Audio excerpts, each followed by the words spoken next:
আপনার হাতে যদি 2 মিনিট সময় থাকে তাহলে ভিডিওটি দেখে আসুন। মজা না পাইলে এমবি ফেরত। চলো। And your time starts now.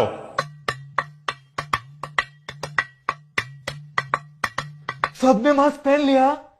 अभी कॉपी करना शुरू करते हैं। सर को घंटा भी नहीं पता चलेगा कि किसकी आवाज है। ए, कौन बात कर रही है? चलो पहले क्वेश्चन का आंसर लिखो। Electrolysis is the passing of direct electric current through an electrolyte. आवाज कैसे आ रही है? अरे छोड़ो उसको घंटा भी नहीं समझ आ रहा है। अपना आंसर लिखो।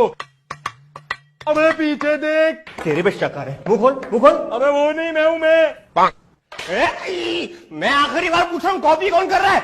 There are lots of electrons in an atom. अबे वो लड़की है। Sorry. Now if you want to distinguish between those electrons, अबे वो लड़का है, then we need to name them. अबे इधर देख, by principal quantum number. अबे टीचर अंधे बहरे मैं हूँ. We actually mean that the probability of finding the electron is high within that particular radius. Thank you sir, paper बहुत difficult था. ভিডিওটি কেমন লাগলো অবশ্যই কমেন্ট করে জানাবেন। কমেন্ট করতে ভুলবেন না যেন। ধন্যবাদ।